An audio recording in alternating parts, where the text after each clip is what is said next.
Halo semuanya saudaraku dimanapun saat ini Anda sedang berada. Salam damai sejahtera dari kami, Wong GKJW.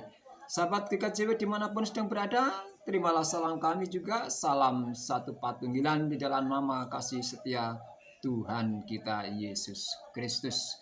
Pada saat ini Wong GKJW ingin menyampaikan sebuah tayangan atau cuplikan tayangan jalannya sidang majelis daerah Jombang, Surabaya Barat yang ke-14 yang kebetulan dilaksanakan di Gereja Kristen Jawi Wetan Jemaat Kertorjo, yaitu pada hari Jumat, Sabtu, dan Minggu, yaitu 14, 15, dan 16. Oleh karena itu, Wong GKJW ingin menyampaikan dari awal jemaat menyiapkan segala sesuatunya, dari dapur persiapan untuk demi kelancaran sidang majelis daerah, sampai ke sidang majelis daerah selesai.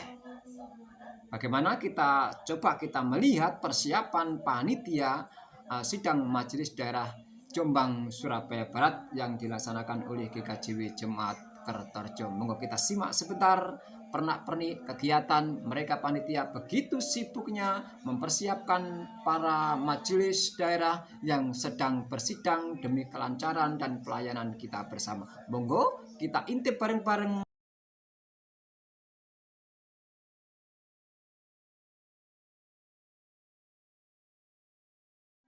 Ya, ini saudaraku, mereka sedang sibuk mempersiapkan segalanya. Mereka sibuk mempersiapkan konsumsinya, sibuk mempersiapkan ruangannya, mempersiapkan segala sesuatunya yang berhubungan dengan sidang majelis daerah. Begitu mereka dengan sukarela, begitu mereka berkorban waktu, berkorban tenaga, berkorban pikiran demi kelancaran jalannya sidang majelis daerah. Itulah, ada kebersamaan di sana. Ada satu kesepakatan, satu ide, ada satu pemikiran bahwa mereka hanya berpikir bagaimana agar sidang majelis daerah bisa dilaksanakan dengan baik, dengan harapan agar sidang majelis daerah bisa mengambil suatu sikap, bisa mengambil sebuah keputusan yang baik, tentu juga buat GKJW. Itulah jerih lelah, jerih payah panitia dalam mempersiapkan segala sesuatunya hanya demi kelancaran para majelis daerah bersidang.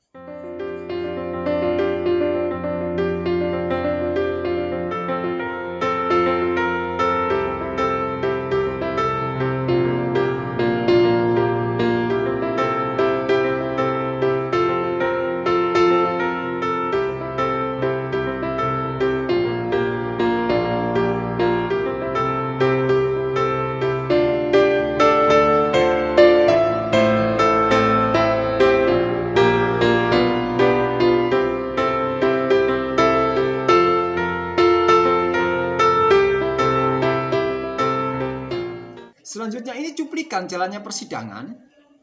Di sana juga dihadiri salah satu pelayan harian Majelis Agung.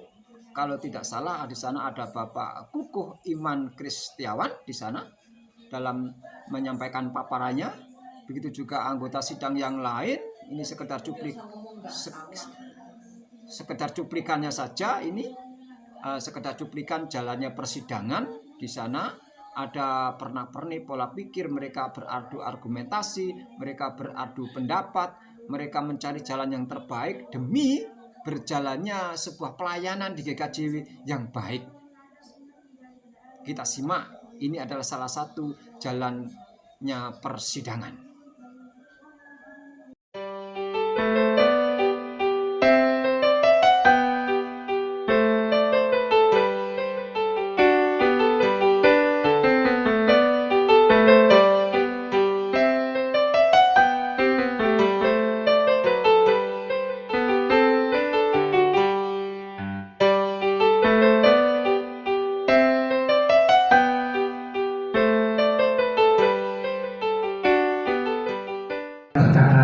Karena saya ngambilnya dari laporan jenengan yang ke sidang. Nah, data itu dia apa enggak? Itu yang bisa jawab jenengan. Itu ya.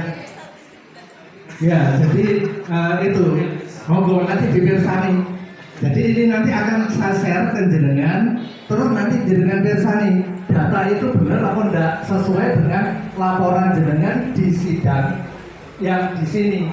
Saya ngambilnya itu dari buku ini, tidak dari yang lain. Ini menunjukkan bahwa cinta kita untuk GKJW itu luar biasa. Kita Oke, yang pertama dari Pak Toyo yang juga bersama dengan Pak Pendeta Agus terkait dengan defisit anggaran. Ya, defisit anggaran itu memang realitas yang terjadi dan juga di daur yang lalu juga begitu Bapak. Karena dari defisit anggaran memang terjadi beberapa dari dana persekutuan itu realisasinya memang tidak pernah 100% kalau penjaringan Persani, karena ada juga beberapa jemaat kalau tadi bersyukur di GKJ di MD Jombang Surabaya Barat itu 100%, tetapi di MD lain itu juga ada yang masih memiliki tunggakan. Begitu, jadi memang akhirnya juga tidak bisa memenuhi harusnya kebutuhan itu. Yang kedua, dana persekutuan 30% itu sebenarnya belum bisa memenuhi semua kebutuhan anggaran Majelis Agung. Kalau Bapak Ibu Persani sekitar 20 juta sekian lagi, karena yang terkumpul dari dana persekutuan Majelis Agung kalau semua itu sekitar lebih kurang 14 miliar, dan itu tersedot paling banyak untuk dapur pendeta. Japen itu. Sehingga kalau Bapak Ibu besok bahwa ada usaha-usaha dana lain memang yang diusahakan, penerimaan yang lain itu salah satunya pengelolaan dari talenta dana abadi 2, lalu penerbitan, pengkaryaan, sewa Indomaret, sewa rumah telur dan seterusnya. Tapi itu pun juga tidak bisa mencukupi kesemuanya Bapak Ibu Saudara. Ngaten, jadi dakonnya tadi yang diatur begitu. Lalu terkait sampaikan dulu kepada jemaat-jemaat ya, melalui yang pertemuan di Mojo Agung dan kemudian juga di sidang MD, terus kemudian sudah direalisasikan pada DP yang dibagikan ke jemaat yang kemudian menjadi hak istimewa dari tiap jemaat. Nah, yang disampaikan atau tambahan dari Pak Yono tadi itu lebih karena tergantung keputusan pimpinan cabang itu sangat berbeda. Ya, Pramilo itu pelajari dulu, monggo yang bisa mana. Kalau peluangnya bisa, ya saya pikir kita nggak ngangel-ngangel, nggak popol. Silakan atas nama daerah menurut saya. Ya monggo lah, karena bagus tak bagus juga. Cuman sekali lagi ya nanti kalau dengan misalnya Pak Budi dengan siapa mau ngambil dari waktunya, kalau perlu transfer jadi transfer kalau memang perlu dari waktunya. Tapi kalau memang agak molor sedikit, saya pikir kalau lebih cepat enggak juga. Jadi tergantung, berarti yang penting niatnya baik, Artinya maaf ya, bendara juga punya kesibukan, ketua juga punya kesibukan, artinya ngambilnya. Saudaraku yang dikasih Tuhan dimanapun Anda sedang berada, kami sebagai warga biasa tentu sangat mengharapkan agar persidangan yang dilaksanakan oleh majelis daerah itu tentu bisa menelurkan suatu keputusan, bisa membuat suatu kebijakan yang baik demi jalannya dan kemajuan rumah kita bersama yang bernama GKJW. Kalau kita amati jalannya persidangan, saudara yang dikasih Tuhan, kalau kita amati para anggota sidang itu yang bersidang, kalau saya boleh berkata jujur, tentu mereka yang bersidang dan yang aktif dalam menjalankan tugas pelayanannya untuk bersidang sebagai anggota majelis daerah hanya sekian persen. Yang lain terus terang saja kelihatannya hanya ya sekedar, kalau boleh saya katakan sekedar penggembira seperti itu. Karena terbukti dengan para pembicara, terbukti dengan proaktif dan tidaknya anggota sidang bisa kita lihat dengan jelas dan gamblang. Di sana banyak argumentasi. Akan tetapi harapan kami sebagai warga biasa agar persidangan itu bisa membuahkan suatu keputusan yang baik, baik bagi si majelis jemaat, baik bagi si majelis daerah dalam melaksanakan tugas dan pelayanannya. Saudara, kalau kita amati sidang majelis daerah itu kebanyakan berbicara secara normatif, berbicara bagaimana baiknya melaksanakan tugas dan pelayanan. Bagaimana baiknya pelayanan itu dilaksanakan, baik administrasinya, baik jalannya itu bagaimana. Terus terang saja tidak jarang mereka hanya berpikir enaknya melayani ini bagaimana. Tekniknya dalam berpelayanan enaknya bagaimana. Bagaimana mereka itu bisa menelurkan, dan mereka hanya berbicara bagaimana secara baiknya mereka itu untuk melayani, gitu loh. Garis besarnya itu mereka hanya berbicara pada diri mereka sendiri. Terus terang saya katakan seperti itu karena mereka kebanyakan berbicara bagaimana mereka bisa menjalankan tugas pelayanannya dengan baik. Akan tetapi jarang mereka berbicara bagaimana kita bisa membuat sejahtera mereka yang kita layani. Jadi kasarannya mereka berbicara dalam suatu persidangan hanya berdebat, beradu argumen, hanya berbicara bagaimana enaknya melayani. Begitu. Bukan bagaimana enaknya yang kita layani ini hidup menjadi sejahtera, itu kayaknya jarang diangkat dalam suatu persidangan. Terus terang saudara kasih Tuhan bahwa tugas gereja, tugas majelis dalam sebuah jemaat tentunya salah satu butir saja menurut hemat saya, salah satunya yaitu menyejahterakan warga jemaatnya, lebih-lebih warga jemaat yang kurang mampu.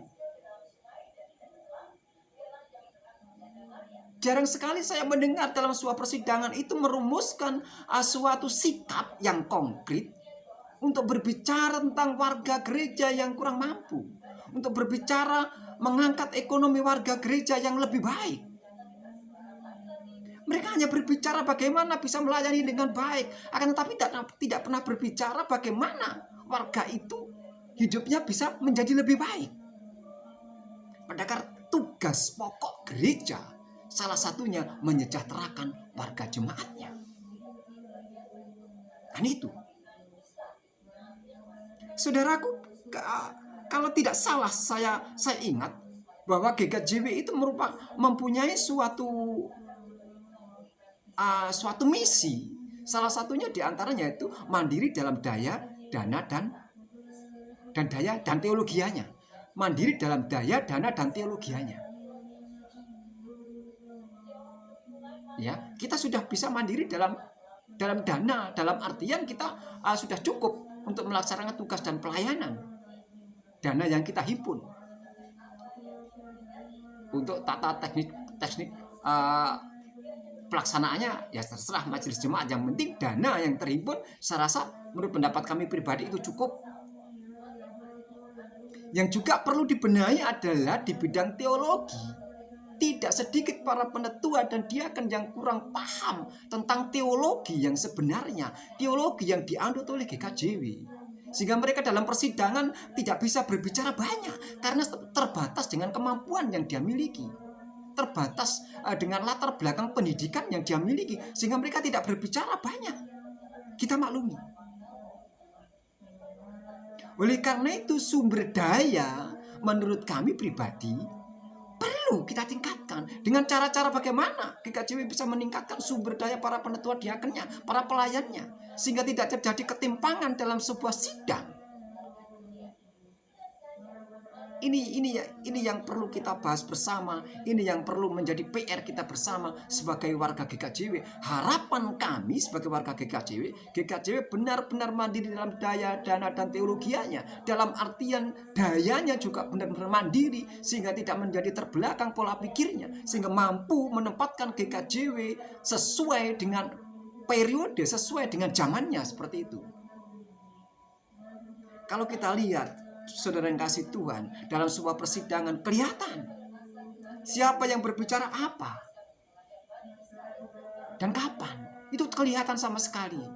Dalam sebuah persidangan yang aktif berbicara dan fokus pada tema-tema dan pokok-pokok persidangan, hanya beberapa persen dari anggota sidang. Padahal sidang itu tidak kita pungkiri memakan suatu biaya yang luar biasa, tidak sedikit, 40 juta. Itu biaya satu kali sidang. Kita bisa bayangkan kalau GKJW mengadakan sidang majelis daerah 1 tahun 2 kali, berarti 80 juta biaya untuk sidang. Kita bisa bayangkan 80 juta itu biaya untuk sidang. Lah kalau dengan biaya yang begitu besar, follow up-nya itu kurang maksimal. Apa yang terjadi? Apakah persidangan ini hanya sekedar rutinitas, menjadi agenda tahunan yang ya begitu-begitu saja? Apakah seperti itu? Kan tidak, bukan? Harusnya kan tidak seperti itu.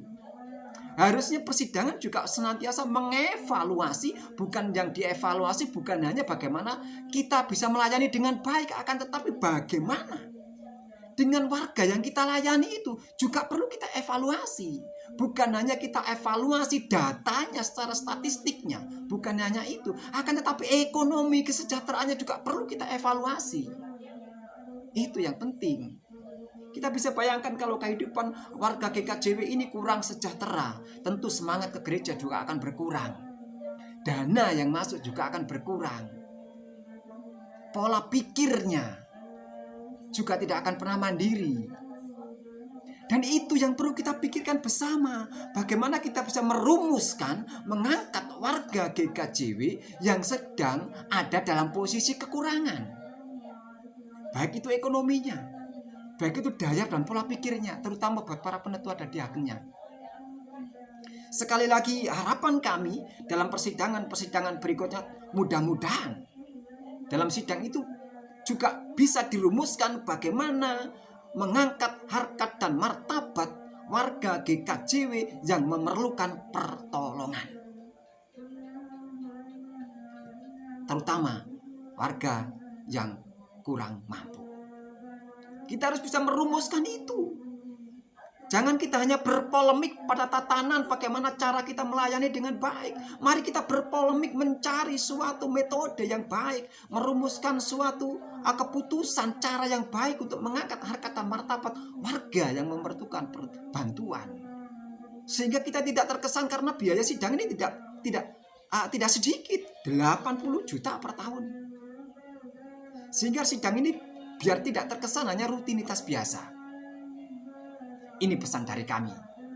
Pada akhir kata, Wong GKJW menyampaikan terima kasih dan salam hormat kami kepada semua para peserta sidang. Salam hormat kami kepada semua anggota sidang majelis daerah dimanapun saat ini sedang berada. Terimalah salam kami. Salam Patunggilan, tetap semangat dan Tuhan Yesus memberkati.